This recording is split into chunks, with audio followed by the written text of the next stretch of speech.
travail que je vais présenter ce soir, c'est quelque chose qui, certes, est lancé depuis un certain temps, mais qui marque un moment un peu d'hésitation, d'ouverture sur de nouvelles problématiques. Donc, ce que je présente, c'est surtout quelque chose d'une esquisse sur les liens entre l'habité. Alors, je vais en donner une, peut-être deux, peut-être trois définitions ce soir, de ce qu'on peut entendre en tant que psychanalyste par l'habité, et puis notamment les liens de l'habité avec la clinique du trauma. Un premier mot déjà sur ce terme-là, habiter.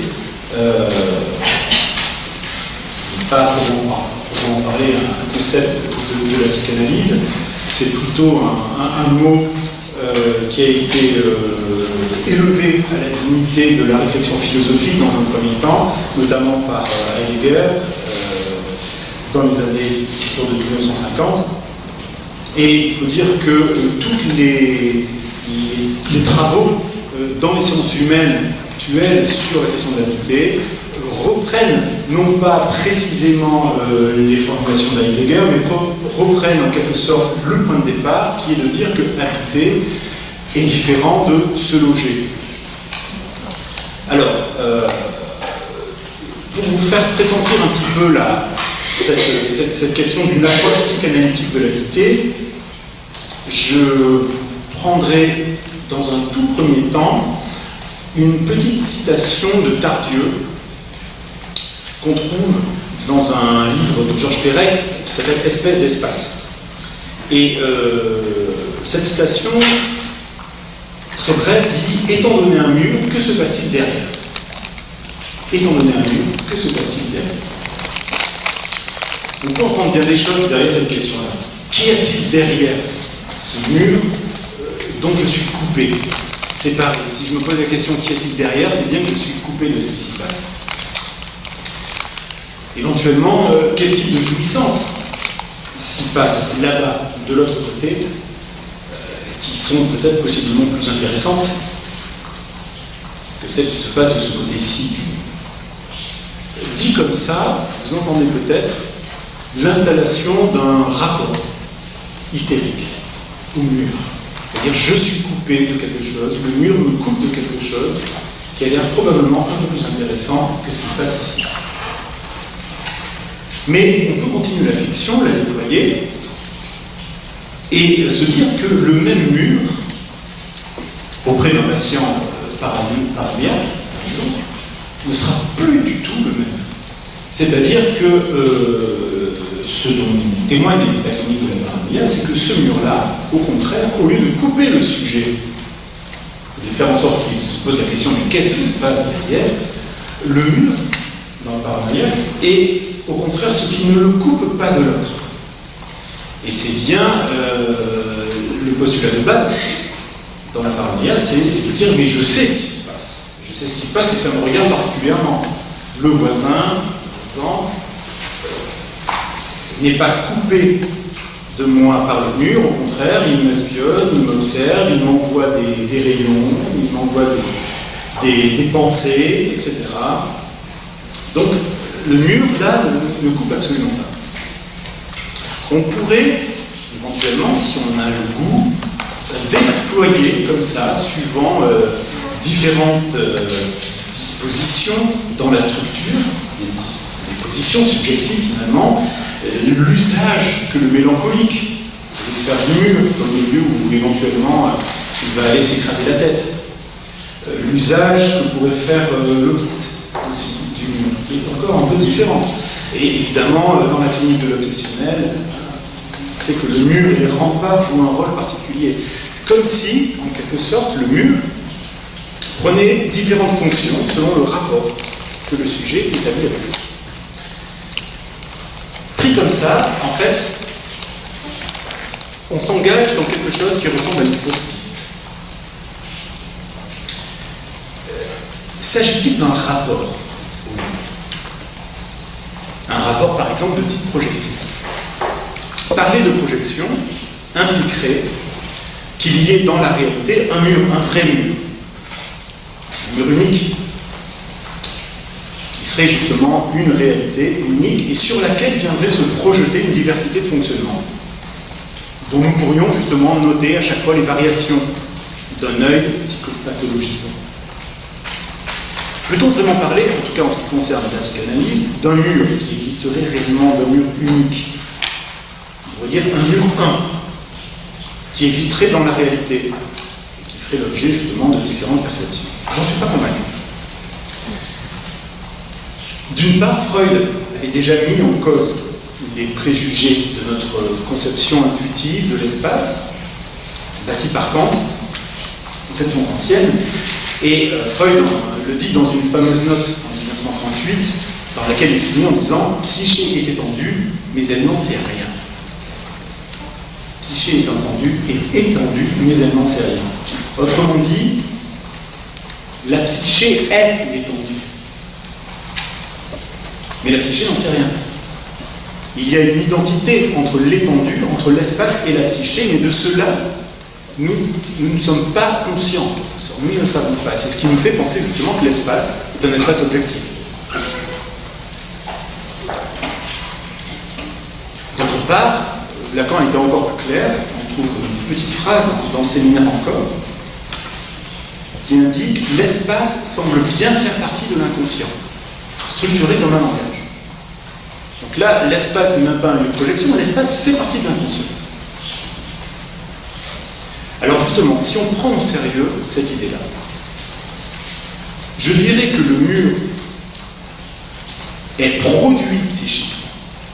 Il est produit psychiquement langagièrement. Que le mur n'existe pas dans la réalité. Le mur 1, le mur unique, celui qui aurait été le lieu de projection, tout ça, celui-ci n'existe pas dans la réalité.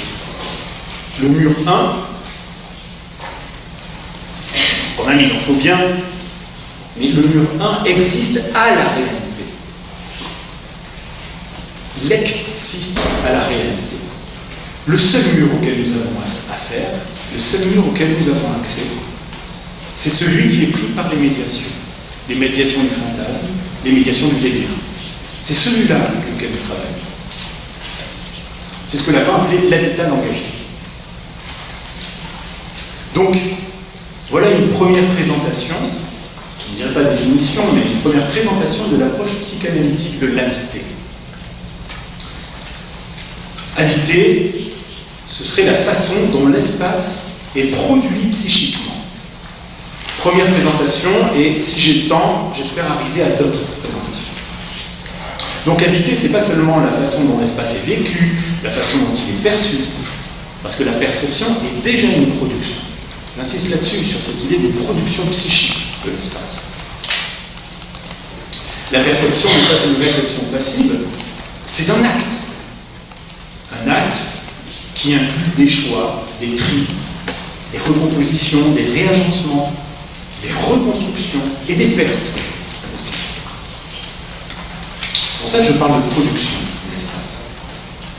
L'espace est une production de la structure absolument singulière. Et nous sommes bien obligés de le reconnaître. Nous, cliniciens, nous sommes pris dans cet espace produit par l'autre du patient. Et c'est l'espace du transfert auquel nous avons affaire. C'est celui-ci dont nous pouvons parler. L'espace en tant qu'il se déploie dans le transfert du fait de la structure du patient. Ça serait un peu le point de base, cette idée d'une production de l'espace. Maintenant, une fois qu'on a vu ça, la question qui se pose, c'est quel type d'espace? Et ce que je voudrais aborder ce soir, c'est justement proposer une distinction, qui est dans mon titre, entre trois espèces d'espace. 2D, 3D, 4D. Je commencerai par le premier espace, l'espace en 3D, l'espace moïque. La plupart du temps, nous vivons dans un espace particulier composé des 3 dimensions, largeur, hauteur, profondeur. Cet espace est dit euclidien. C'est l'espace de la perspective, celui qui me permet de me représenter. Me représenter, vous pouvez l'entendre dans 2 sens un petit peu différents. À la fois, les 3D de la perspective me permettent de me représenter l'espace qui m'entoure. Je vous vois ici avec un effet de profondeur, de hauteur, de largeur, etc. Ces 3D-là me permettent de me représenter éventuellement les déplacements que je peux faire à l'intérieur de l'amphi. Aller justement du point A au point B, de l'entrée, de la porte d'entrée, à la porte et à la chaise qui va grincer. Aller tout droit, monter, tourner, à droite, à gauche, descendre, monter, bref. C'est l'espace, cet espace-là, en 3D, un espace en tant qu'il est représentable dans une topographie et une perspective, avec des repères stables. C'est essentiel. C'est donc un espace représenté et traversable, qui permet de traverser les mouvements. Et quand je disais que c'est un espace qui me permet de me représenter, il y a aussi une autre dimension qui est que c'est l'espace dans lequel, ou grâce auquel, je peux me représenter moi-même. C'est-à-dire me représenter d'abord et avant tout mon propre corps en volume, comme une enveloppe. La forme de mon corps que je pressens, je peux faire que ça. Me pressentir et me représenter en 3D. C'est l'espace du moi. Cet espace est celui qui fait penser, imaginer le corps, mais aussi l'espace environnement sur le modèle de la sphère. Notamment avec un dedans et un dehors qui coupent. C'est celui qui se construit dans le stade du miroir. L'espace géométrique, l'espace repère stable, donc on pourrait dire géométrisé, les repères en croix maîtrisés, est celui, dit Lacan, où se développe l'imagerie du moi et qui rejoint l'espace objectif de la réalité. Qui rejoint l'espace objectif de la réalité, c'est-à-dire qui crée l'identité entre le moi et la façon dont je représente l'espace dit objectif de la réalité. On sait bien que la réalité est structurée comme par nous. La plupart du temps, nous ne sortons guère de cet espace euclidien, de cet espace en 3D. On voit des perspectives un petit peu partout.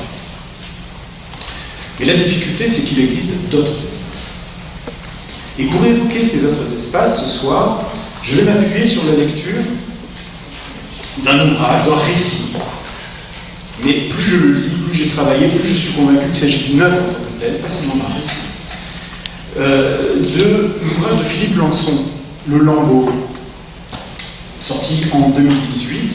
Philippe Lançon est journaliste à Libération et à Charlie Hebdo. Il était là lors de l'attentat. Et dans Le Lambeau, il revient justement sur ses mois d'hospitalisation après l'attentat du 7 janvier 2015. Bon, je m'excuse par avance, il y aura quand même pas mal de citations, parfois assez longues de l'ouvrage. Pour l'instant, c'est la méthode que j'utilise pour essayer de faire passer quelque chose de ces espaces. Je commencerai, parce qu'après tout, c'est un peu ce qu'on guette dans cet ouvrage, par parler d'un autre type d'espace, l'espace du trauma.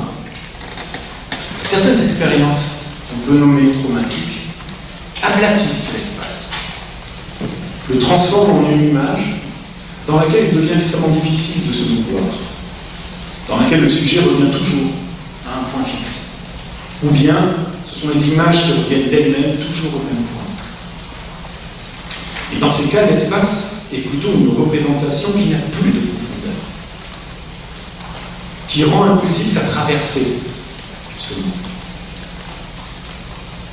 une sorte d'espace en 2D, d'où ma proposition, un aplat qui ne permet pas le mouvement traversé, mais qui fixe le sujet, que ce soit dans ses pensées ou dans la façon dont son corps peut se déplacer. L'effroi, la pétrification, la rigidification, les paralysies, le sol qui se dérobe sous les pas. C'est toujours d'une façon ou d'une autre la défaillance soudaine des repères en 3D.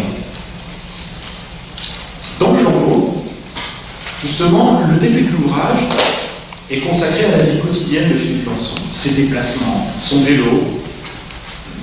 Chose étonnante, le lieu où il attache son vélo est mentionné à plusieurs reprises, son appartement aussi, le tapis qui vient de tel endroit, le lit qui vient de tel journaliste, etc. Tout cela est inscrit dans des repères très stables. Le récit s'appuie sur la 3D. Et puis, page 75, Lançon relate le moment où il est dans les locaux de Charlie Hebdo, dans la salle de conférence, et il entend les premiers cris dans une pièce à côté. Une autre pièce du local de Charlie Hebdo. Je le cite.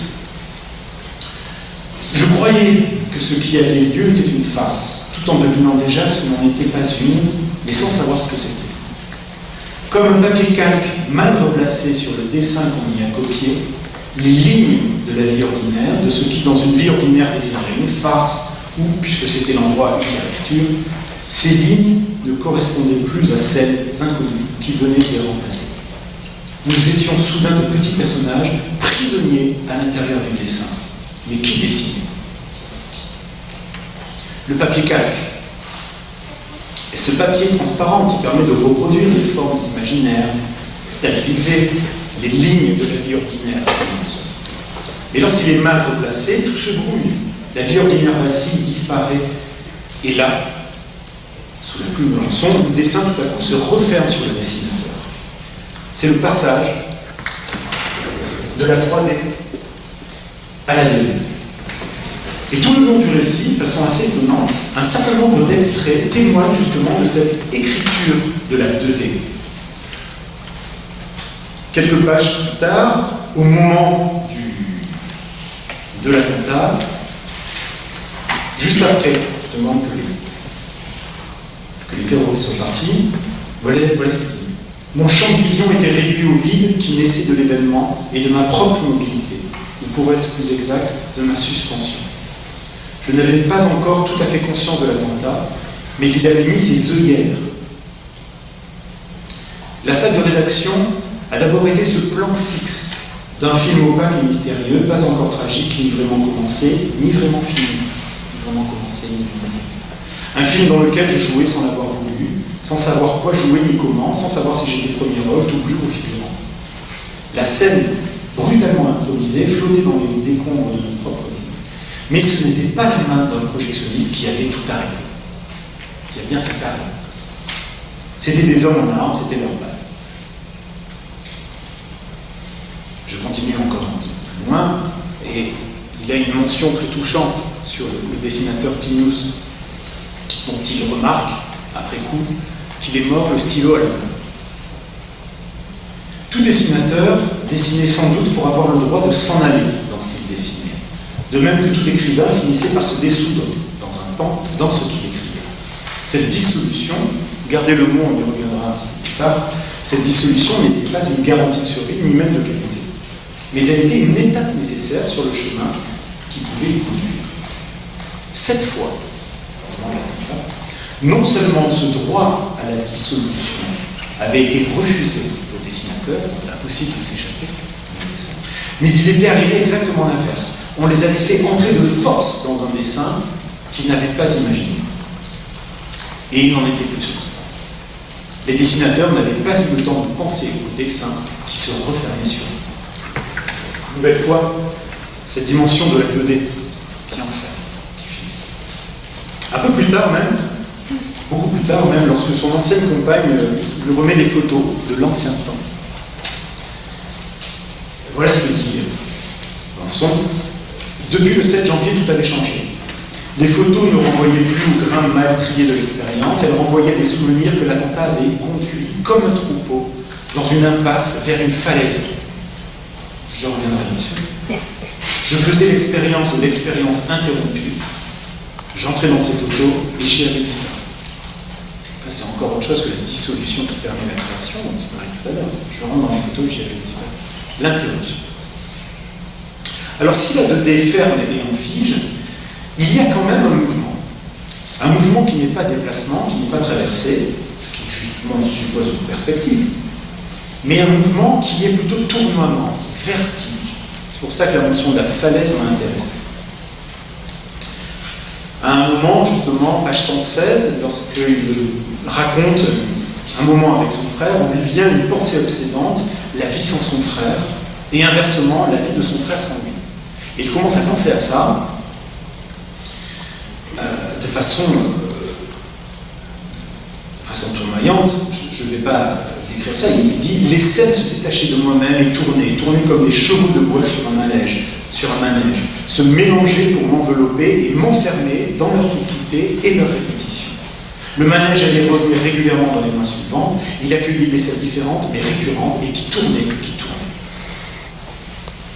Ce tournement vertigineux, c'est l'espace de la répétition mortifère, mais quand même indique une première recherche de mouvement qui s'inscrit dans la fixité. Alors, de façon étonnante, c'est pas sans rappeler ce que dit Ponge dans une conférence de 47 quand il parle du parti pris des choses. Et je reviens sur la question de la falaise et du vertige. Que fait un homme qui arrive au bord du précipice, qui a le vertige? Instinctivement, il regarde de plus près. Le parti pris des choses, c'est-à-dire le parti pris poétique de Francis Ponge, c'est ça. Le parti pris le parti pris des choses, c'est cela. Regardez au plus près. Je vais vous montrer que c'est également le contraire. On regarde très attentivement le caillou pour ne pas voir le reste. C'est lutter contre le vertige. Mais il arrive que le caillou s'entrouvre à son tour et devienne un précipice. Et là, une phrase incroyable, on peut, par le moyen de l'art, refermer un caillou. On ne peut pas refermer le grand trou métaphysique, mais peut-être la façon de refermer le caillou vaut-elle, pour le reste, thérapeutiquement. Cela fait qu'on continue à vivre quelque chose de plus. Donc on peut, par le moyen de l'art, refermer le caillou, c'est-à-dire parer, en quelque sorte, au précipice qui vient de s'ouvrir dans le caillou. Et il dit, ça vaut thérapeutiquement. Alors, ce lien comme ça de Ponge, qui n'est pas sans évoquer justement la falaise de Lançon, hein, ce vertige, ce précipice comme ça, ce lien entre vertige, art et thérapeutique, nous permet peut-être de passer à un autre vertige, un autre type d'espace, que je vais aborder maintenant, troisième type d'espace, qui est l'espace vertigineux de l'art. Je quitte donc l'espace 2D pour passer à d'autres expériences artistiques qui enrichissent tellement l'espace que les 3D ne suffisent plus à en prendre compte. Ces autres expériences, espaces, il faudrait que je réfléchisse à ça, ouvrent à une quatrième dimension. Pour faire pressentir cela, Alain Dievel avait eu recours à un exemple très fort qui parle de la différence entre marcher et danser. Marcher relevant de la 3D, danser de la 4D, je cite Alain. Je regarde quelqu'un qui marchait. Sa façon d'avancer, décidée ou timide, me laisse percevoir qu'il sait où il va. Nous pressentons que le marcheur ne perd pas de vue le lieu de rendez-vous où il se rend, et que ce lieu est suffisamment localisé pour n'être pas mystérieux. Donc là, on est vraiment dans la 3D, dans les repères stables et connus. Tout autre est ma perception de l'homme qui danse. Lui aussi va quelque part, mais il n'est pas guidé, comme le marcheur, par un point qu'il ne perd pas de vue. Car s'il danse, c'est à perte de vue. Toujours les subtilités des formulaires. S'il danse, c'est à perte de vue. il est orienté par un point qui n'est pas visible, pas inscriptible dans l'espace à 3 dimensions. Question d'Alain, quel est ce point qui échappe à la visibilité topographique et qui oriente les mouvements du danseur? Voilà. On voit bien justement que la direction vers laquelle se dirige quelqu'un qui marche n'a rien à voir avec la direction du danseur. Même si le danseur est orienté, même s'il existe une chorégraphie qui vise à écrire ce mouvement, malgré tout cela, l'effet vertigineux de la danse est dû au fait que le danseur est orienté par un point d'espace qui n'est pas représentable, qui n'est pas dissible comme tel. On aura beau essayer, quelque chose du choc esthétique de la danse n'est pas normal. Je parle ici de la danse, mais cet espace autrement orienté, autrement construit, c'est-à-dire, pour revenir à mon début, autrement produit. Cet espace-là, à 4D, est ce qui voile et dévoile, et ce qui est au cœur de toute œuvre, de toute pratique. Tout dépend de la façon d'y répondre, dont est refermé le caillou. C'est ça, donc, comment il referme le caillou, comment il est voilé lorsque le précipice s'ouvre dans le cœur. Cette expérience spatiale est l'effet vertigineux de la sublimation. La dimension réelle de l'art se rencontre dans le vertige. Sinon, il s'agit plutôt d'un divertissement qui ne bouscule en rien nos repères habituels, moïques. Dans cette question du vertige, on sent que le corps est sollicité différemment. Que ce soit pour le danseur ou pour le spectateur. Plus précisément encore, cette expérience de la 4D ne se fait plus dans un espace euclidien, l'espace des 3 dimensions, mais dans un espace dit topologique, qui ne s'ordonne pas autour de la construction en perspective, mais selon des modèles topologiques où tout n'est que surface, où la mesure des distances entre les points du contrat et où les transformations se font en continu. Je ne développerai pas ici, ça dépasse un peu mon champ de compétences malheureusement. L'intéressant, c'est quand même que ces surfaces ne sont pas vraiment représentables dans les cadres des 3D. Pour ceux qui s'intéressent à la topologie, on sait bien qu'à chaque fois qu'on demande un dessin, qu'on cherche un dessin, il y a toujours un truchement dans le dessin, parce que justement les caractéristiques, les particularités de ces figures et de ces volumes-là, de ces surfaces topologiques, ne rentrent pas dans la 3D, justement. Et quand on veut les faire rentrer dans un dessin à 3D, ben, on en occulte certaines propriétés. D'où justement l'appel de Lacan fait à la 4e dimension. Donc, l'expérience artistique nous propose de toucher du doigt cette 4e dimension, mais quand même, l'œuvre, elle, doit quand même pouvoir se tenir dans une 3D. C'est le cas du tableau, c'est le cas des installations, etc., etc. Bon, il y a peut-être une différence aussi, mais je ne vais pas l'aborder, entre la 4D et le 4e mur, mais vu le temps que j'ai, je n'aborde pas ça, parce que de toute façon, je ne vais pas le montrer. Dans le Landau, je reviens au livre, l'art a une fonction fondamentale. Et je crois que pour nous, cliniciens qui nous intéressons aux médiations, ça, c'est un document de premier ordre qui nous fait travailler. Je vais choisir quelques extraits qui mettent en lumière cet autre espace qu'offre l'expérience artistique. Vous allez voir justement la différence avec la question de la 2D. Lors d'une longue hospitalisation aux Invalides, Lançon découvre la grande cour, tous les jardins, en particulier les pelouses qui dominaient la grande esplanade. Je cite, on y accède depuis la grande cour par une porte où la vue spectaculaire sur le pont Alexandre III et au loin, le Grand Palais, m'ouvrait le cœur. Donc la vue m'ouvrait le cœur et la vie en me dissolvant dans un tableau de Manet. On retrouve la même idée d'une dissolution dont il parlait tout à l'heure, à propos du dessin lorsque celui-ci est choisi. Donc il revient sur la question du tableau de Manet. Dans la nuit, c'était encore plus tôt. Malgré mon état, ma fatigue, malgré le froid de ce début de mars, je n'avais pas renoncé à une seule de mes rondes de nuit. Je voulais retrouver cette vue, ce ciel, la Seine devinée au-delà des rangées d'arbres, les toits des grands musées, et plus loin, les pans de tous les siècles de cette ville que j'aimais, et au cœur de laquelle une poignée de dessinateurs avait été inopinément massacrée. Je voulais entrer dans cette vue comme j'étais entré dans une vallée des Pyrénées, et chaque matin, chaque nuit, le miracle se produisait. Écoutez bien, la vue m'envahissait doucement, et j'entrais dans le jardin d'hiver de Manet. Alors, si le PowerPoint avait marché, j'avais prévu une projection du jardin d'hiver, pour aller voir. Une femme élégante était assise sur un banc pensive, et c'était moi. Un homme debout était penché sur elle, barbu, et c'était moi. Il y avait des plantes et des fleurs roses autour d'eux, et c'était moi.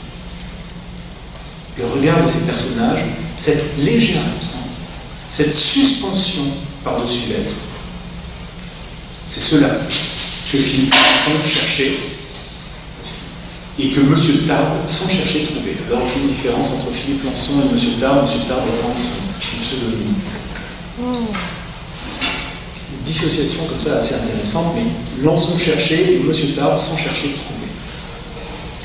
Alors avec le tableau, le jardin d'hiver, le rapport à l'espace n'est déjà plus le même que les dessins dont il était question dans la double. Le tableau semble ici appelé comme écran, face au lieu du massacre des dessinateurs.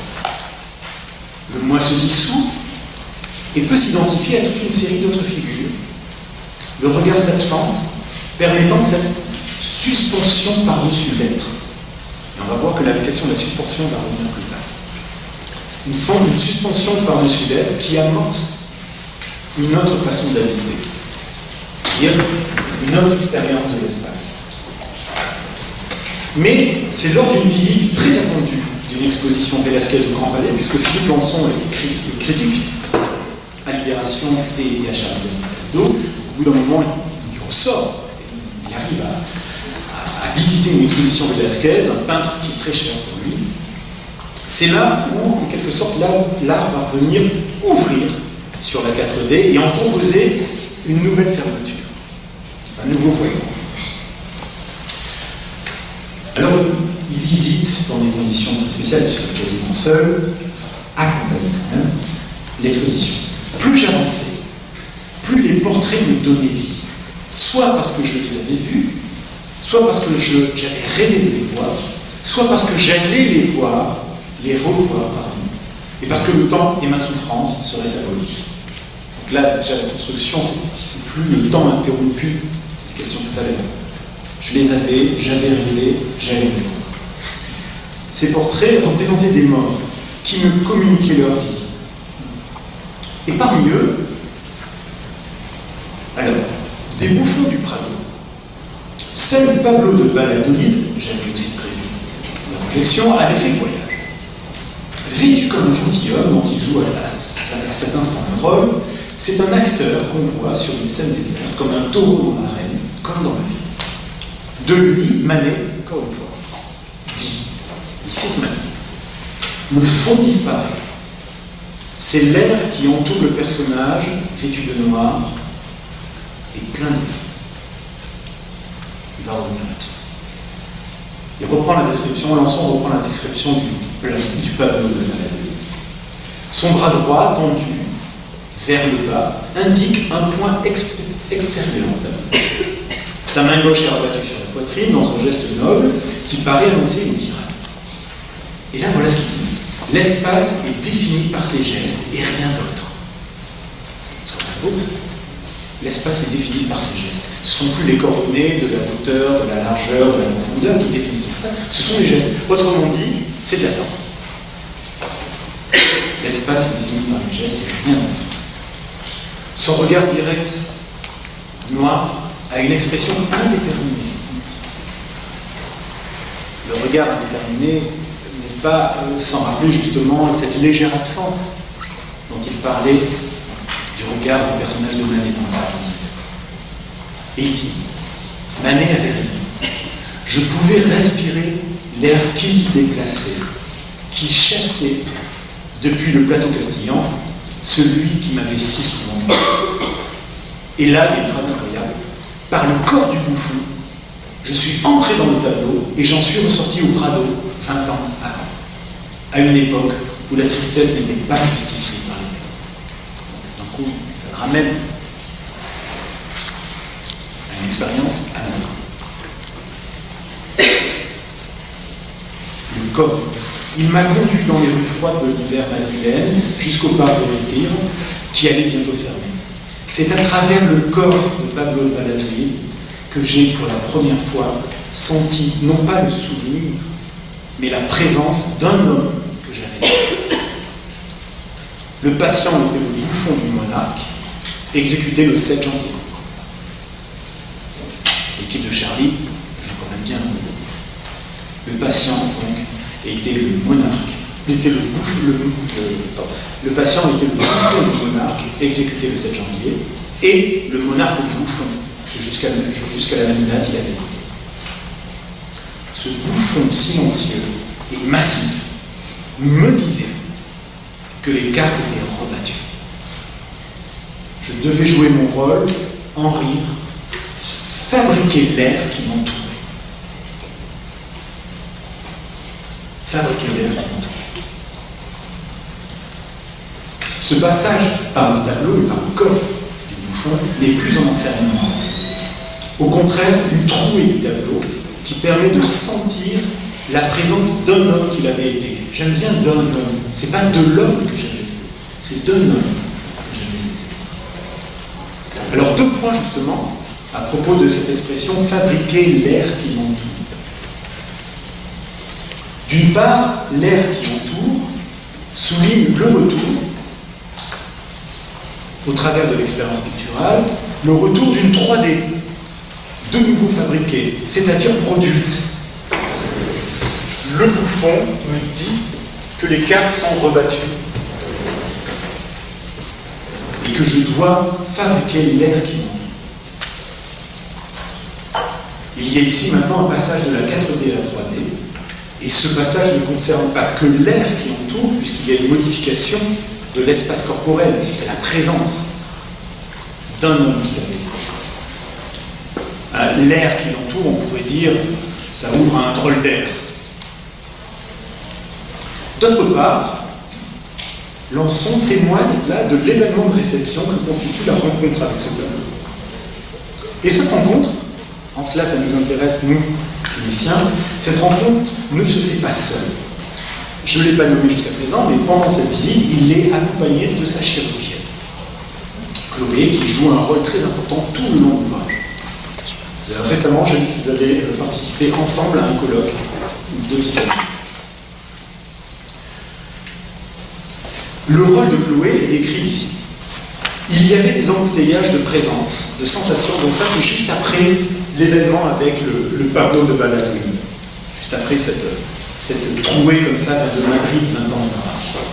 Il y avait un embouteillage de présence, de sensations, et un autre portrait m'a brutalement tiré par la manche, celui du poète Luis de Góngora, peint par Velázquez. J'indique à Chloé le détail qui m'attire. Là encore, le tableau aurait été nécessaire, vous pouvez le regarder, Luis de Góngora par Velázquez. J'indique à Chloé le détail qui m'attire. Un gros grain de beauté sur le bas de la tempe droite. Effectivement, quand on voit le tableau, on voit une grosse tache sur le côté. Et voilà ce qu'il dit. C'est lui qui me conduit vers le vide par où je dois passer. Donc il indique le détail qui attire, et ce détail-là, ce grain de beauté, cette tache, me conduit vers le vide par où je dois passer. Sans la présence de la chirurgienne, à qui montrer le détail qui attire, qui appelle, nous serions dans une pensée magique de l'effet de l'art. Il suffirait presque de mettre les patients devant les tableaux, et hop là, peut-être que comme ça, il y aurait de la qualité dans l'air. Mais il manquerait quand même, de façon flagrante, ce regard de l'autre, par lequel le regard de l'autre se déplace au lieu du tableau, la tâche. Puis c'est vide, puisque c'est lui qui conduit vers le vide. Il ne voit pas une tâche, il voit un vide par lequel il doit passer. Donc le regard de l'autre se déplace au lieu du tableau, puis c'est vide pour en renouveler l'image et le corps. C'est lui qui me conduit vers le vide par où je vais passer. La phrase est d'autant plus forte et énigmatique qu'elle n'est pas explicitée. Quel passage? Quel vide? Je ne développe pas ça, mais ce qui est de façon très étonnante, c'est qu'une fois que ce chapitre est passé, il passe un autre chapitre sur la question du trou dans le corps. Parce qu'il a un trou dans le corps qu'il n'arrive pas à colmater. Et donc il est très très préoccupé par le trou dans le corps, qui s'appelle un neurostome, et qui crée une communication entre l'intérieur et l'extérieur qui fait qu'il fuit. Là, c'est terrible. Donc, c'est la fonction de la tâche dans le tableau, tenant lieu de l'objet A, regard, qui cette fois-ci n'obture plus, qui ne fixe plus le sujet, mais qui au contraire se désiste, et qui se dérobe derrière son appel silencieux, et permet au sujet justement de fabriquer de nouveau ses entours, comme dirait Houle. Et alors, d'une façon un peu hâtive, et je vais revenir maintenant à mon point d'articulation, ce qui se passe ici, en fait, est bien plus qu'un passage de la 4D à la 3D. Mais à mon avis, c'est ce que je vais essayer de défendre maintenant, c'est la mise en place d'un nouveau nouage entre 2D, 3D et 4D. En effet, la complexité de la chose, c'est que la 4D n'ajoute pas une dimension à la 3D. Ce n'est pas un en plus. C'est pas la quatrième après une troisième, c'est pas une dimension de plus après la troisième. Ce n'est pas un ajout qui permettrait de compléter ou d'augmenter la 3D. Au contraire, cette 4D, puisqu'elle n'est pas représentable dans nos coordonnées euclidiennes, comme je le disais tout à l'heure, travaille plutôt à une soustraction paradoxale, à une limitation du pouvoir de la 3D, du pouvoir de la représentation. Autrement dit, la perspective n'a pas le dernier mot. Elle n'a pas la capacité de tout mettre en forme, de tout ordonner. On arrive alors à ce constat qui va ruiner en quelque sorte cette schématisation. La 4D met le sujet aussi en lien avec un irreprésentable. Je dis aussi, c'est-à-dire tout comme la 2D, mais de façon différente.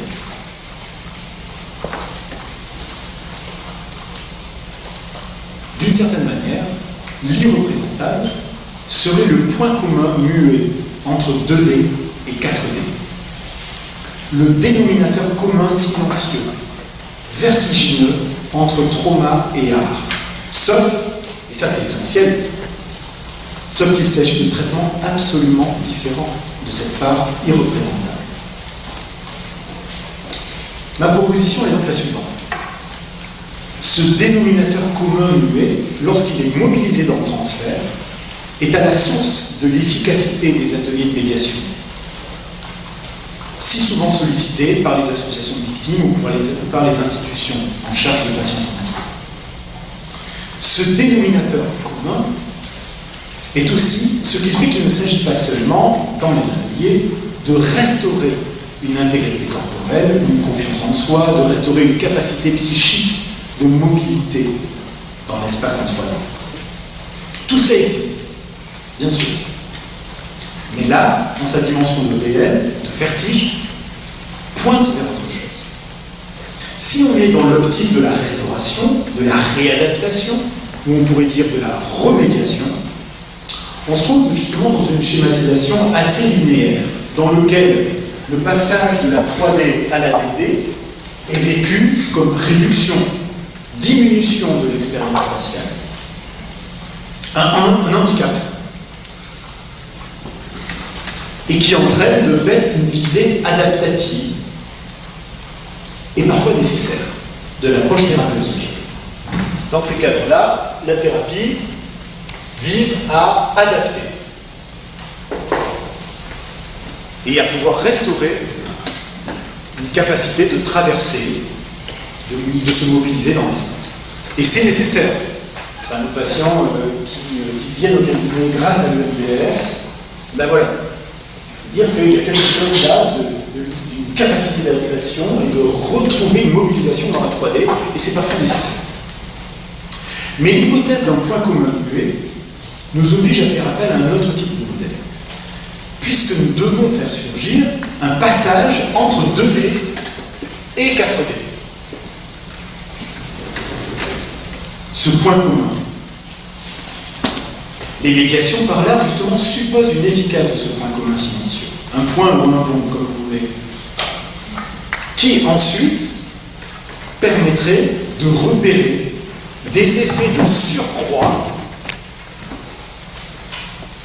sur la 3D du quotidien moïque.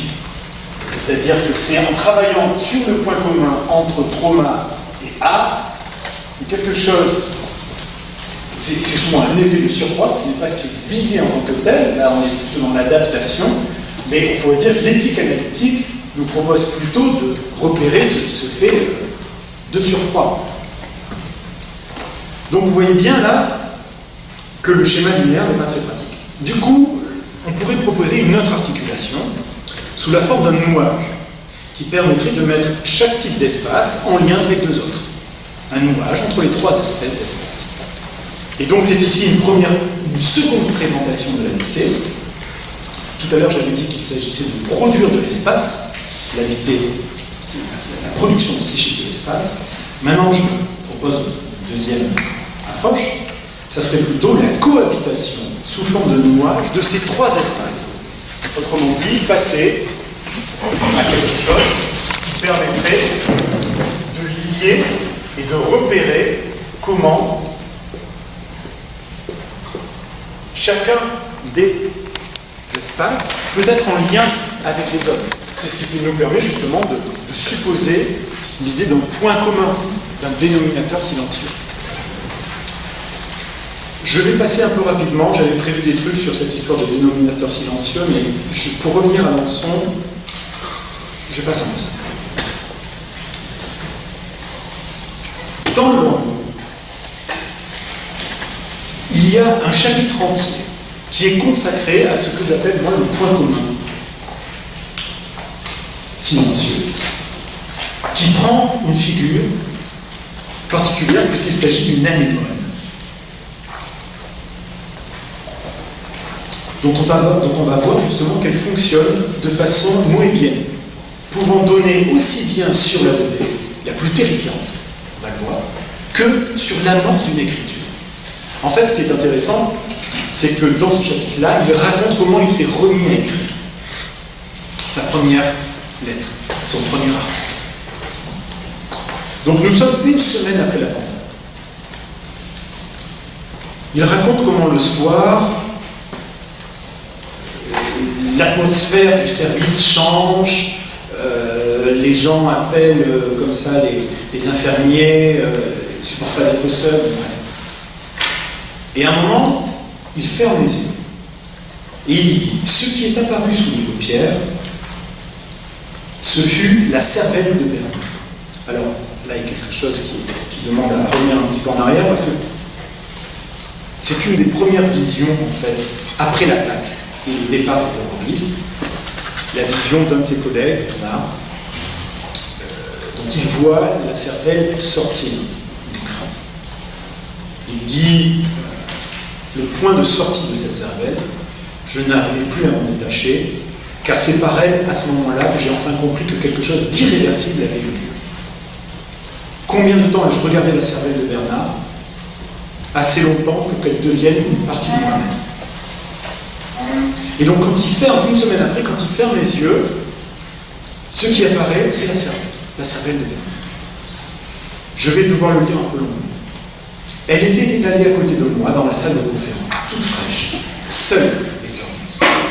Sans cri, sans bruit, sans parquet, sans jambes noires, sans corps autour, sans main blessée au premier plan, sans rien d'autre qu'elle et moi, pour la regarder à l'intérieur de moi.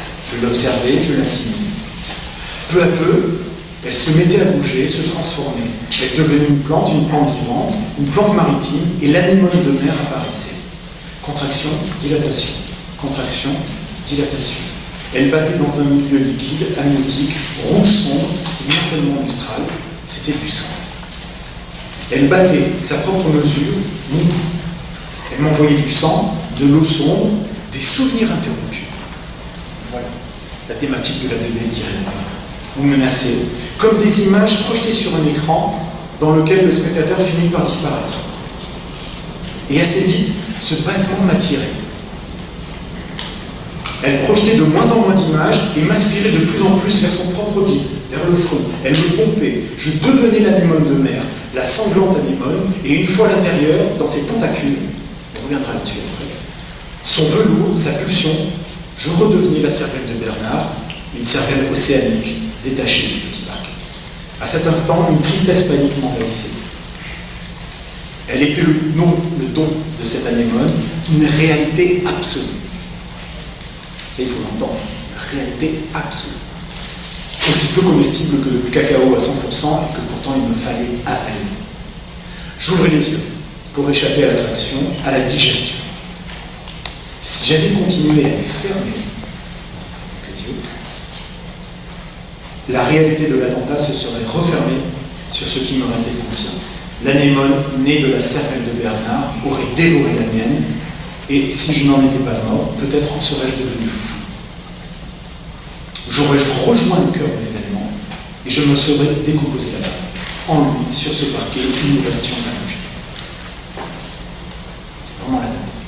Et il dit quelque chose à ce moment-là qui je trouve très bien. C'est peut-être cela qui caractérise le fou. Être prisonnier à perpétuité de l'événement cruel et impensable qui, croit-il, l'a fondé. Être prisonnier à perpétuité de l'événement cruel qui, croit-il, l'a fondé. C'est ça qui caractérise. Donc avec l'anémone, on retrouve ici cette 2D jusqu'au pire de sa dimension mortifère. La dimension d'un réel dont la pureté, réalité absolue, dans la pureté se donne comme imminente. Ce passage n'est pas sans évoquer le rêve de l'injonction faite à Hermann, que Freud analyse dans l'interprétation des rêves, c'est même le premier des rêves qu'il analyse, et le commentaire aussi qu'en fit Lacan dans le séminaire 2. Alors là, je vais m'appuyer sur 2 leçons du séminaire 2, la leçon 13 et la leçon 14. Mon idée, c'est toujours de chercher à caractériser là ce point commun entre 2D et 4D et la façon dont vous allez voir parfois il peut donner sur la 2D et parfois, bien plus tard, il peut ouvrir sur la 4D, c'est-à-dire sur la création. On en est pour l'instant à ce premier moment du rêve de Freud, de l'injection faite à Hermann, où le rêve, dit Lacan, culmine dans une image horrifique. Alors, Freud rêve d'une patiente à lui, pour laquelle il se préoccupe beaucoup, et à un moment dans son rêve, Freud examine la gorge d'Irma. Et il y constate, je cite Freud, une grande tache blanche, d'extraordinaires formations retournées qui ont l'apparence des cornets du nez, et sur elles de larges escarres blancs grisâtres. Ça, c'est pas d'accord. C'est le rêve de Freud. Commentaire de Lacan. Il y a là une horrible découverte, celle de la chair qu'on ne voit jamais. Le fond des choses, l'envers de la face du visage. La chair dont tout sort au plus profond du mystère, la chair en tant qu'elle est souffrante, qu'elle est informe, que sa forme passe soi par soi-même est quelque chose qui provoque l'angoisse. Vision d'angoisse, identification d'angoisse, dernière révélation de tu es ceci. Tu es ceci qui est le plus loin de toi, ceci qui est le plus informe. Tu es ceci, c'est-à-dire la rencontre avec la part réelle du sujet. 1. La chair qu'on ne voit jamais, le fond des choses, l'envers de la face et du visage. La cervelle de Bernard, sortant du crâne, fut effectivement, tragiquement, insoutenablement selon. Un réel crevant la réalité et la restructurant différemment immédiatement. Et plus loin, Lacan parle de la gorge d'Irma, ça c'est dans la leçon 14, comme, je cite, la révélation du réel dans ce qu'il a de moins pénétrable. Du réel sans aucune médiation possible. Vous intéressez aussi. Ce quelque chose devant quoi tous les mots s'arrêtent. À ce premier sommet, puisqu'il va y avoir une suite du rêve, mais à ce premier sommet, les relations du sujet changent complètement, il devient tout autre chose, il n'y a plus de frein. il n'y a plus personne pour dire je. Ça, c'est le commentaire de Kant. Et Lacan, de suite, s'interroge sur ce rêve-là et il dit, mais normalement, un rêve qui aboutit à ça, donc à cette vision d'angoisse, doit provoquer le réveil. Pourquoi Freud ne se réveille-t-il pas? Donc on est là sur le moment où justement le point commun, le dénominateur commun de D4D, c'est la question pourquoi ça continue, c'est-à-dire pourquoi la rencontre du réel ne révèle pas Freud. La question vaut aussi pour le récit de Lançon. Car même s'il n'est malheureusement pas dans un rêve, Lançon n'a d'autre issue que de rouvrir les yeux pour ne pas succomber à l'appel mortel et vertigineux de la nuit. Or, et ce chapitre pour cela est vraiment intriguant, tout comme le rêve de Freud est une suite, parce que lorsque Freud examine la gorge d'Irma, il va y avoir une suite, ça s'arrête pas là. Tout comme le rêve de Freud est une suite, il y a un au-delà du trou de la bouche. Cet au-delà est à la fois création et créateur. Le récit de Lançon va aussi ouvrir à un au-delà de l'animal. Lançon aurait pu indéfiniment rester figé d'effroi dans l'anémone, redevenant sans cesse l'anémone, la cervelle, dans un circuit imaginaire en boucle fermée. Mais c'est pas cela qui va se produire. Cette anémone ouvre à un espace moïdien, tantôt mortel, comme on vient de le voir, tantôt source d'écriture, et voilà comment Lançon décrit la chose. C'est-à-dire comment l'anémone ouvre à l'écriture et non plus à l'absorption et à la folie. Un soir, sous l'effet de la morphine, il y a aussi le traitement de la douleur dont je ne parle pas du tout, mais qui est très présent. La cervelle s'est transformée en anémone, ça on reconnaît, et les morts en sont sortis. Je me suis adressé à eux, un par un, puis tous ensemble, comme s'ils étaient vivants, comme si moi je ne l'étais plus. Je leur parlais de ce que nous avions vécu, je leur demandais ce qu'ils vivaient, je leur expliquais où je me trouvais. Je n'avais pas de chagrin, j'étais en chagrin. Insensiblement, passant d'une rêverie profonde à un moment de double clarté. Alors ça c'est très étrange, de double clarté, il faudra que je travaille dessus. Insensiblement, donc, j'ai commencé à les voir à distance, tels qu'ils étaient, tout à fait morts, et simultanément, tels qu'ils avaient été, bien vivants. En les regardant un peu plus loin, de haut, détaché de l'anémone, j'ai séché le chagrin. J'ai commencé à leur murmurer une sorte de prière, que ma bouche a une lèvre, puisqu'il a eu la mâchoire emportée, ma bouche a une lèvre et mon absence de cahier de fenêtre m'interdisait de prononcer. Je ne savais pas où je pourrais l'envoyer, je ne pensais pas. L'important était de la dire. C'est donc un dire silencieux. Elle s'adressait d'abord à celui dont la mort m'avait ouvert les yeux, Bernard, mais souriant et vivant, et puis à celui dont je me sentais le plus proche, Volinsky. Et Lançon va préciser, parce que c'est un écrit, va préciser la phrase qui a fait la bascule de la quasi-prière en article. C'est-à-dire comment il se sort de cette espèce de prière comme ça qu'il répète. J'ai commencé par répéter 10 fois, 20 fois, des pompiers m'ont soulevé et j'ai survolé vos corps morts qu'ils entendaient, et soudain, plus personne ne me parle. Ça, c'est la phrase qui se répète. Les pompiers m'ont soulevé, j'ai survolé vos corps morts qu'ils entendaient, et soudain, plus personne ne me parle. C'était une adresse, une formule magique. En la répétant, je survolais de nouveau le paysage, comme un instant où les secours m'avaient entendu sur ma chaise.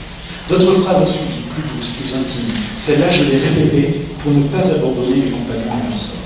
Je les ai répétées toute la nuit, mot par mot, dans un sens, puis dans un autre, comme une confidence, sans penser qu'il pourrait s'agir d'un article destiné à être lu. J'ai essayé de parler aux morts pour qu'ils ne disparaissent pas. Au matin, j'ai continué à répéter les phrases comme elles avaient changé de nature. Ce n'était plus une prière, ni une formule, ni une adresse, ni une confidence. Ce n'était pas encore un article. Ça flottait entre les deux. Les phrases étaient au milieu d'un gué. Elles ne savaient pas quelle rive rejoindre. J'ignore à quel moment les pompiers m'ont soulevé, dans cette phrase-là, est devenu tandis que les pompiers m'ont soulevé. Et à quel moment il est apparu, et soudain, mon Dieu, il ne riait plus. J'ignore ça, donc, mais c'est le changement de syntaxe.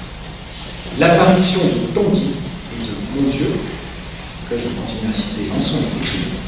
Le changement de syntaxe, l'apparition de Tandy et de mon Dieu, qui m'ont suggéré que je m'adressais maintenant à d'autres, à ceux qui pourraient me nuire. L'anémone s'est déployée comme une menace, je la redéployais comme une pensée liquide, puis verbalisée. Et cette matière qui semblait couler par l'un de mes tuyaux, parce qu'il est branché partout, pourrait réapparaître, transformée en une sorte de discours intime et politique. C'était l'amorce d'un retour chez lui. Donc la question du tuyau est assez intéressante, parce qu'on voit bien comment quelque chose circule et passe entre des espaces différents. L'anémone est donc tout à la fois le lieu de l'irréversible. Comme je le disais tout à l'heure, c'est par elle que j'ai compris que quelque chose d'irréversible avait lieu. Il y a de l'irréversible, et en même temps, le lieu de la réversibilité des espaces. Le passage en continu de l'effroi à l'écriture. Le passage de la 2D à la 4D sublimatoire. L'anémone est une forme de dénominateur commun.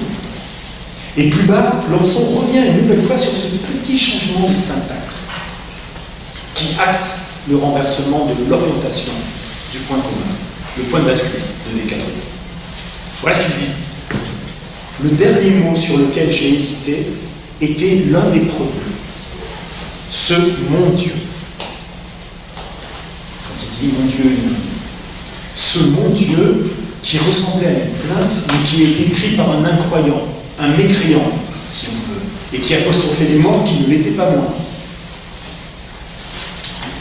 Donc, il hésite sur ce mon Dieu. L'hésitation est liée au fait que le mot, mon Dieu, l'expression, est prise à partir de la question du sens. Que viendrait faire cette expression « mon Dieu » sous la plume de journaliste de Charlie? Et la réponse, le choix qu'il fait, se décale justement du sens. Voilà ce qu'il dit. Je l'ai finalement laissé, ce bon Dieu. Je l'ai finalement laissé pour restituer un soupir, une suspension par-dessus ceux que j'avais quittés si je plus tôt, et que je quittais une nouvelle fois en achevant ce texte. Mon Dieu était aussi un adieu.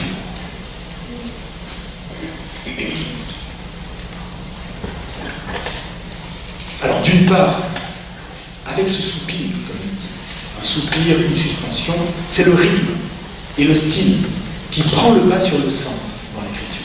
Il ne s'agit plus du mon Dieu comme une plainte que ne pourrait pas proférer un incroyant. C'est pas ça qui m'intéresse, le mon Dieu, c'est juste une scansion comme ça. Donc le style prend le pas sur le sens, et la suspension, dont il est question, puisqu'il dit ça crée un soupir, une suspension, la suspension justement participe du pont entre le style de la 4D et la scène de la 2D, la scène traumatique, puisqu'il est question d'être soulevé au-dessus du champ du massacre. La suspension est de nouveau un point commun. D'un côté le style, de l'autre côté le massacre. Mais d'autre part, ce mon Dieu, qui est aussi un adieu, une super force, qu'est-ce que ça? Qu'est-ce que là? Sinon, un incroyable et inespéré mot d'esprit. C'est justement, le mot d'esprit, une hypothèse que fait Lacan. Et là, je reviens maintenant au rêve de l'injection faite à l'erreur. Après avoir traversé justement la gorge d'Irma, Freud développe, le rêve ne s'arrête pas donc, et Freud va jusqu'à un point où le rêve, au lieu de s'arrêter sur cette vision d'horreur, s'arrête sur le surgissement d'un mot, une formule plus exactement, écrit en gras le mot triméthylamine, la formule de la triméthylamine, qui surgit à la fin de rêve, et qui fait justement en sorte que le rêve ne se termine pas sur la rencontre traumatique du rêve. Là, Lançon, lui, termine son chapitre sur l'anémone. Et il le termine de cette façon-là. L'anémone a survécu à l'article. Donc il a pu réussir à écrire, mais pas trop. Pendant 10 mois, elle m'a rendu des visites de moins en moins fréquentes, de moins en moins intenses, jusqu'à la tentation Jean, celui du 13e mois, qui a agi comme un remède de cheval, en me transformant d'une minute à l'autre en ancien combattant. Jusqu'à cet événement, cette réplique accentuée, l'anémone installait une sorte d'effroi intermittent. Elle me tirait par la manche en me rappelant d'où je venais. D'où je venais, c'est le tu es ceci qui est le plus infort. Cependant, c'est en elle et par elle que j'ai recommencé à écrire. C'est ce que j'expliquais tout à l'heure. D'abord ce texte, et puis d'autres. C'est le premier pas qui compte, n'est-ce pas? Ou le premier mot. Peut-être a-t-elle été, donc l'anémone, peut-être a-t-elle été le dernier cadeau de Bernard, une poche d'encre. Et alors là, cette poche d'encre, qui est tout à fait étonnante. Cette poche d'encre qui termine le chapitre. C'est la dernière phrase du chapitre, un peu en face à gauche. Elle termine le chapitre sur l'anémone, tout comme la formule de la triméthylamine termine le rêve de Freud. Cette poche d'encre est un witz, un mot d'esprit époustouflant, par lequel l'anémone, ce mouvement de battement de ses tentacules, et puis la cervelle océanique de Bernard, puisqu'il est question de ça, à un moment il parle d'une cervelle océanique. Donc l'anémone et la cervelle océanique se font implicitement poulpe, offrant ainsi le cadeau d'une encre, invitant à l'écriture. Et donc, si on continue à lire Lançon, avec Lacan lisant Freud, nous tombons sur ceci, toujours dans le séminaire, à propos de la triméthylamine. Parce que j'ai parlé de la poche d'encre comme mot d'esprit. Voilà ce que dit Lacan à propos du triméthylamine. Ce n'est pas sans humour ni sans hésitation, puisque cela est presque un witz, que je vous ai proposé d'y voir le dernier mot du rêve. Au point où l'hydre a perdu ses têtes, une voix qui n'est plus que la voix de personne fait surgir la formule de la triméthylamine comme le dernier mot de ce dont il s'agit, le mot de tout. La voix de personne, c'est quand même intéressant, c'est quand même aussi la prière impossible, interdite à dire de Lançon, interdite à prononcer. La voix de personne et pourtant qu'il répète. Et ce mot ne veut rien dire si ce n'est qu'il est un mot. Triméthylamine ne veut rien dire si ce n'est qu'il est un mot. C'est-à-dire que le mot est la réponse à la question que se pose. Cela, qui a un caractère quasi délirant, l'est en effet, mais Freud n'est pas seul. S'il était seul, ça serait délirant. Freud, lorsqu'il communique le secret de ce mystère luciférien, c'est-à-dire il ouvre l'interprétation du rêve en disant c'est le mot qui compte. Freud, lorsqu'il communique le secret, il n'est pas seul confronté à ce rêve. De même que dans une analyse, le rêve s'adresse à l'analyste, Freud, dans ce rêve, s'adresse à nous. Quand il interprète ce rêve, c'est à nous qu'il s'adresse. Donc, le surgissement de ce mot-là, Lacan va lui baptiser le néologisme assez intéressant, la surgissance. Surgissance de la dimension du symbolique par rapport à l'imaginaire. Donc là où Lacan voit le dernier mot du rêve, la surgissance, Lançon, lui, avec cette poche d'encre, voit le premier mot de tous les autres à venir. Je vous rappelle la phrase, c'est le premier pas qui compte, n'est-ce pas? Ou le premier mot.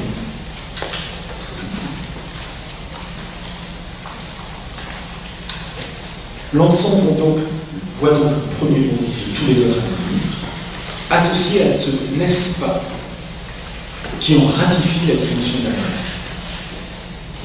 Quand il dit n'est-ce pas, il s'adresse à nous. C'est autour de cette poche d'encre que le lecteur est maintenant définitivement et nouvellement inclus, comme permettant l'adresse. Triméthylamine est le lieu où Freud suppose les analystes à venir, même s'il n'existe pas encore, il les suppose. La poche d'encre est le lieu où Lançon suppose que l'encre sera lue et transformée par des lecteurs à venir. Alors je dis nouvellement, parce que cette apparition du mot d'esprit, au-delà du vertige, parce que le vertige, c'est justement la démone qui va l'absorber. Cette apparition du mot d'esprit, mon Dieu, adieu, poche d'encre,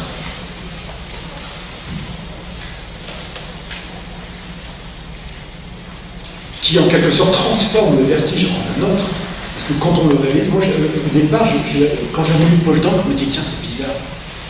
Puis il a fallu que je le relise par le biais de ce travail pour me dire mais c'est incroyable.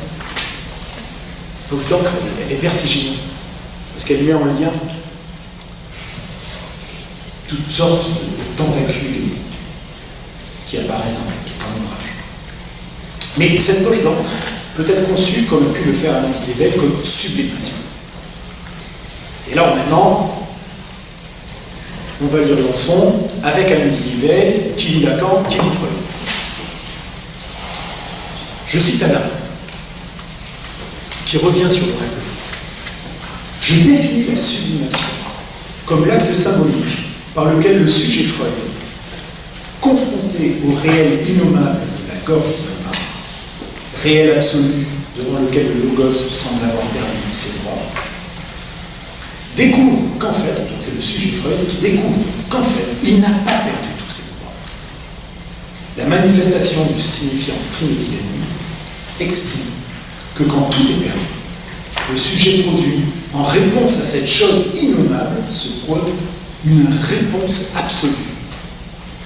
Tout à l'heure, Lançon parlait d'une réalité absolue lorsqu'il était prêt à être absorbé. Et là, ce dont il est question, ce n'est pas une réalité absolue, c'est une réponse absolue. Une réponse absolue par laquelle un dernier mot, comparable au mot d'esprit, se produit en transcendant le signifié. C'est dans la trouvaille d'un tel signifiant qui tue tous les sens que peut se repérer la fonction de la liberté inconsciente. Point d'indétermination où le sujet n'obéit plus à une détermination causale. Création d'un signifiant qui tue tous les sens. Point d'indétermination où le sujet n'obéit plus à une détermination causale. Je mets cette phrase d'Alain Didier en lien avec celle de Lançon, que je l'ai citée plus haut, quand il parle du fou. Je la recite. C'est peut-être cela qui caractérise le fou. Être prisonnier à perpétuité de l'événement cruel et impensable qui, croit-il, l'a fondé. On y est. L'ouvrage est issu de cette réponse, cette trouvaille qui tue tous les sens et qui libère le prisonnier du sens univoque de la détermination causale. Je suis victime de la trouvaille. La croyance en un événement qui l'aurait fondé, si terrible soit-il. Ici, le dénominateur, lorsqu'il ouvre sur la 4D, sur un signifiant qui tue tous les sens, le dénominateur dénomme. C'est cette transcendance du signifié, par la surgissance du mot d'esprit, qui fait que le lambeau n'est pas qu'un récit d'hospitalisation, mais bien une œuvre qui relève de la sublimation. Pour au moins 2 points, et j'ai bientôt fini.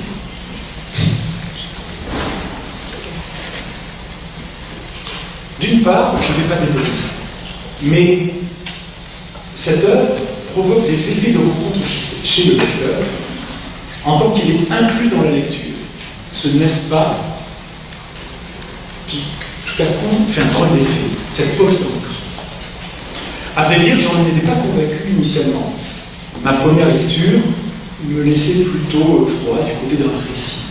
Et plus je le lis, et notamment avec la question dont je parle, celle des espaces, sur laquelle je vais lire, plus j'en découvre la subtilité, le montage, le vertige. Autrement dit, bien plus que le récit d'une guérison, d'un rétablissement, d'une résilience, il s'agit, entre autres, pas que ça, il s'agit de l'émergence d'un nouveau rapport à l'écriture. parle de ça. Je ne vais pas développer ça, mais il y a des passages très clairs où il dit que finalement, après la démon, il se met à écrire d'une façon complètement différente. Donc un nouveau rapport à l'écriture. D'autre part, l'écriture participe d'une nouvelle forme d'habitation langagière. La poche d'encre, en tant qu'elle tue tous les sens, est la réponse absolue à ceux qui tuent les écrivains. Il vaut mieux tuer tous les sens que tuer le sens univoque des terroristes. En ce point, la poche d'encre, en ce point, la liberté inconsciente octroyée par le beau d'esprit se noue à la liberté de penser revendiquée par chacun. Cette nouvelle habitation, concomitante de la surgissance, j'aime bien ce néologisme, concomitante de la surgissance du symbolique par rapport à l'imaginaire, comme dit Lacan, mais aussi par rapport au réel. Donc cette nouvelle habitation correspond spatialement au renouage des trois espaces, 2D, 4D et 3D. Toutefois, et je vais terminer là-dessus, si, pour reprendre la formule de Lacan, l'espace semble faire partie de la conscience structurelle du langage, alors nous devons une nouvelle fois modifier notre schéma, celui-ci. Car ce ne sont pas les espaces qui sont noués entre eux. Ceux-ci, les espaces, sont en fait produits par la structure RSI. Ce ne sont plus les espaces qui sont noués, mais le mode de nouage RSI qui va produire les espaces. Et ce sera donc une troisième présentation de l'approche psychanalytique de la vie, selon son déploiement dans la structure. C'est-à-dire, comment le nouage RSI produit des espaces. Alors, à titre d'hypothèse finale, on pourrait présenter ce nouage ainsi. C'est une hypothèse transitoire.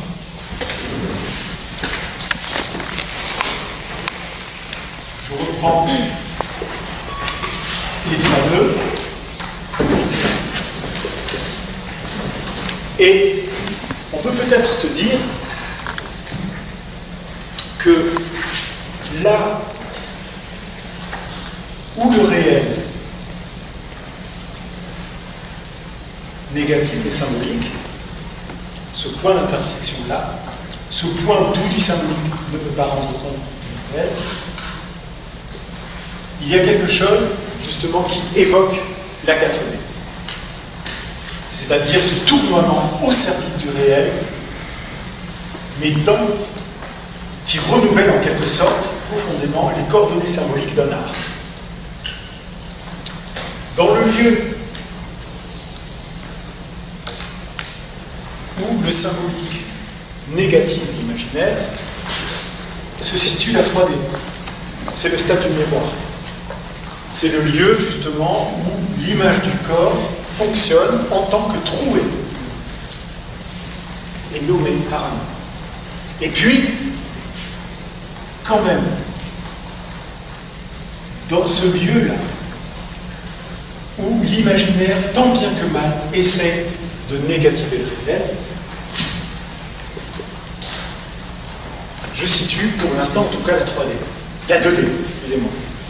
C'est-à-dire cet événement traumatique qui tente de revenir sous forme justement d'images récurrentes et tournoyantes. Bon. C'est une proposition. L'idée étant peut-être que les dispositifs de médiation permettent à chacun, probablement, de nouer, de faire l'établissement d'un nœud, d'un symptôme qui permettrait de renouer ces trois espaces et de faire tenir l'habitation langagée. C'est probablement là-dessus que nous travaillons, que nous opérons dans les ateliers à médiation. C'est-à-dire mettre en correspondance le 2D du trauma, le 4D de l'art et les 3D qui nous permettent finalement de rejoindre un monde avec ses perspectives.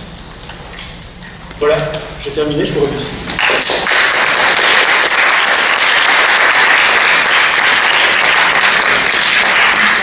C'est un peu plus long que d'habitude. Très bien, merci Frédéric, merci beaucoup. On a déjà passé l'heure. Il est 22, donc on va se tutoyer une petite dizaine de minutes. Hein. J'espère qu'on ne va pas se faire expulser de l'université. Mais on va quand même. Alors, merci infiniment pour cette proposition extrêmement stimulante et qui va nous donner avancer pendant quelques temps, j'imagine. Ta dernière proposition est extrêmement intéressante. Ça permet effectivement d'articuler de façon très intéressante ces trois espaces que tu nous proposes. En regardant ton dessin, je me posais la question de ce qui venait en fait se situer là. En fait. Alors, depuis tout à l'heure, je me dis, bon, alors, c'est quoi cet objet qui fait tenir, ou en tout cas qui permet de faire en sorte que ces trois espaces, à un moment, viennent comme ça s'articuler? Ta réponse aujourd'hui, c'est quoi? Bon, je crois qu'elle va être assez banale et attendue. Mais pour l'instant, moi, je situe l'objet, c'est-à-dire le point qui se retrouve à la fois dans les trois espaces, mais qui à chaque fois est décliné d'une façon différente, d'une façon différente. On voit bien quand même dans les images traumatiques de la BD, il y a quand même un retour à la pulsion qui se fait de façon épatante, et l'objet là est là, mais sous la forme que lui donne la BD. On le voit bien aussi dans la 3D, puisque quand même l'objet là, c'est ce qui va venir structurer en tant qu'invisible l'image et la profondeur de la perspective. Et puis dans la 4D, il y a quand même cette atteinte, cette recherche comme ça, d'un objet qui lui n'est pas là pour structurer, mais qui est simplement là pour pousser en quelque sorte et créer cet appel inconditionnel à la création. Donc d'une certaine façon, il est là entre les trois, à chaque fois il se décline d'une façon différente. C'est peut-être une façon supplémentaire, je crois, de pouvoir être attentif aux enjeux pulsionnels de la clinique des ateliers.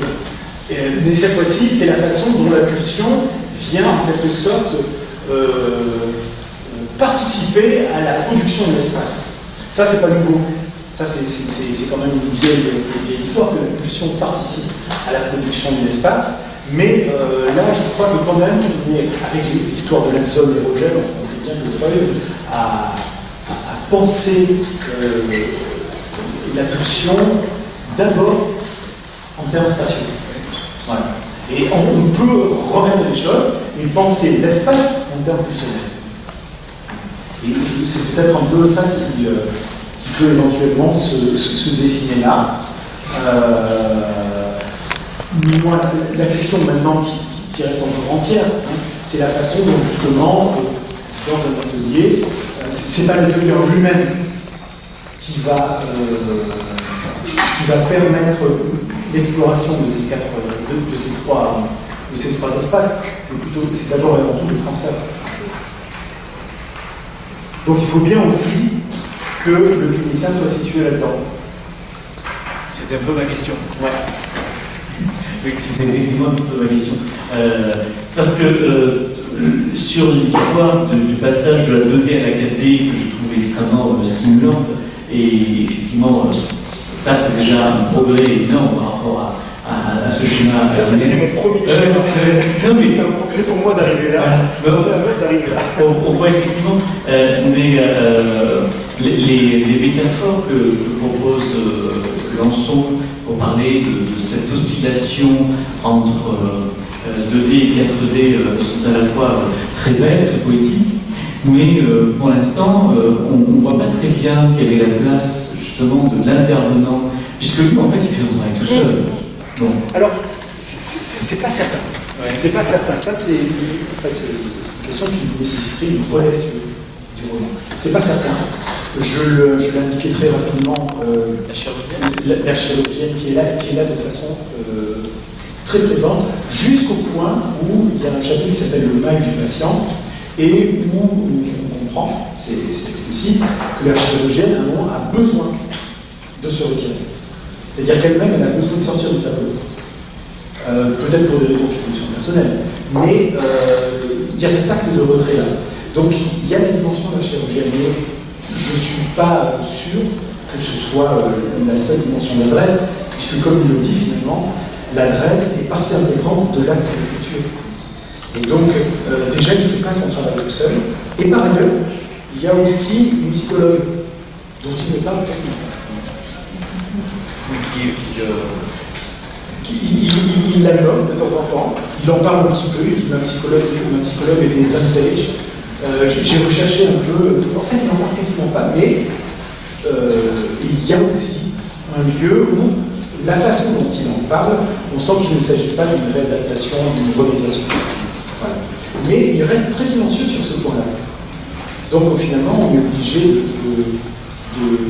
soit de faire avec ce silence, qui est probablement peut-être la position la plus simple, soit de repérer les personnes qui sont un peu plus prépondérantes. Mais à ce moment-là, on risque peut-être de donner une chance plutôt à une dimension imaginaire du transfert, c'est-à-dire des personnes qui auraient été importantes pour lui.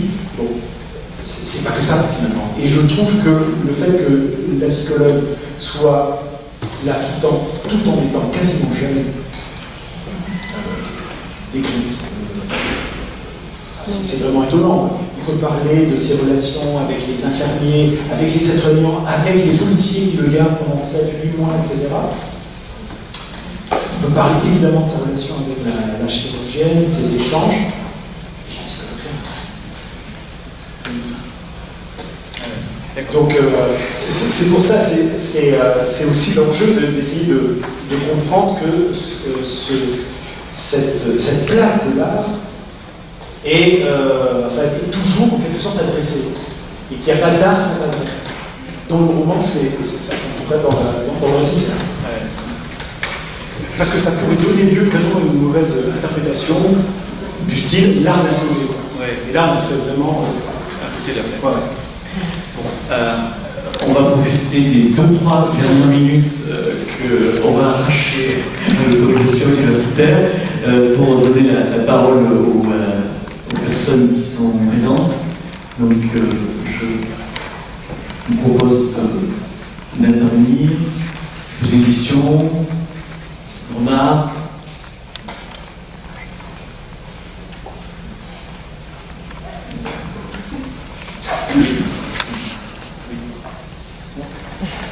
En fait, j'ai déjà présenté une toute petite version, réduite de ce travail sans m'appuyer sur le mot, simplement en élaborant cette idée de 3 espaces. Je l'ai fait dans des conditions particulières, puisqu'il s'agissait d'une table ronde à la Cité internationale des arts, organisée par un artiste qui travaille sur l'acte artistique après l'attentat, quel qu'il soit. Et donc, j'ai présenté très rapidement cette idée en un quart d'heure. Vous voyez bien, je me suis répondu comme ça pendant 1h30, mais en un quart d'heure. Et j'ai eu des retours assez étonnants, notamment de personnes qui se trouvaient dans le même immeuble. Et notamment une personne, parce que les frères Cauchy se sont trompés, c'est absolument pas.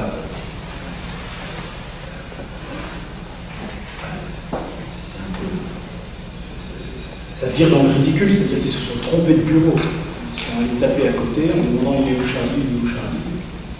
Donc il y a bien quelqu'un qui a dit non, mais c'est pas là. Donc il y a une personne comme ça qui s'est trouvée mêlée dans cette situation et qui, au moment où j'ai parlé de l'idée, en fait, me dit mais oui, c'est ça, ce que vous avez mené, je l'avais jamais. Mais ça correspond à mon vécu. Et ce que j'essaye de faire maintenant, alors il y a des endroits comme ça, comme les bibliothèques, comme des lieux où je me sens bien. Et donc ça, c'est les lieux de la 3D.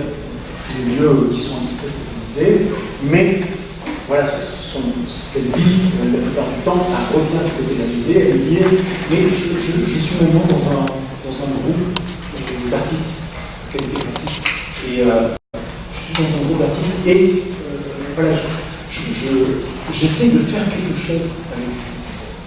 Et l'artiste qui m'avait invité dans cette table ronde fait ça aussi, c'est-à-dire Pablo Gershwin, son travail, c'est qu'il propose à des patients qui ont été victimes, pas des patients, mais des artistes, des personnes victimes d'attentats ou qui sont concernées par des attentats, de venir remettre en espace un récit autour de l'attentat qui les concerne. Ils ne sont pas là pour reproduire l'attentat, ils sont là pour en quelque sorte le représenter, le remodifier. Et donc, à chaque fois, on voit comment, à chaque fois qu'on parle, et qu'il parle de possession, je vois comment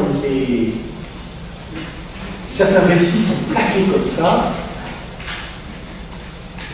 et parfois donnent lieu soit à 4D, c'est-à-dire c'est des moments absolument vertigineux quand les maquettes sont connues, parce qu'ils travaillent sur des petites maquettes, en fait. Et comment finalement, ces maquettes-là créent parfois des images qui sont mises à plat, sont tout à coup relevées.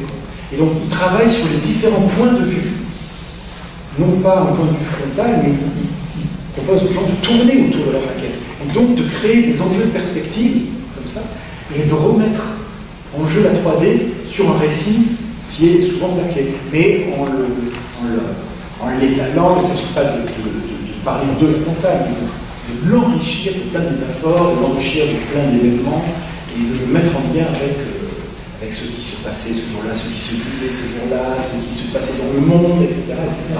Donc bref, de créer un réseau de sens. Et au milieu de tout ça, il y a parfois la surgissance. Et il y a quelque chose qui saisit dans certaines de ces maquettes qui n'ont plus rien à voir avec le récit d'un attentat et qui élève ce récit-là, qui était pris entre la 2D et la 4D, à la dignité d'une œuvre. Bon. Voilà, donc en fait, il y a plein de façons, je crois, de travailler sur ces formes d'espace psychique, et je crois que l'intervention artistique, elle est la plus à même de pouvoir accompagner ça et soutenir. Très bien. Bon, là, je crois qu'on va aller moins 10. Merci. Merci beaucoup, Frédéric.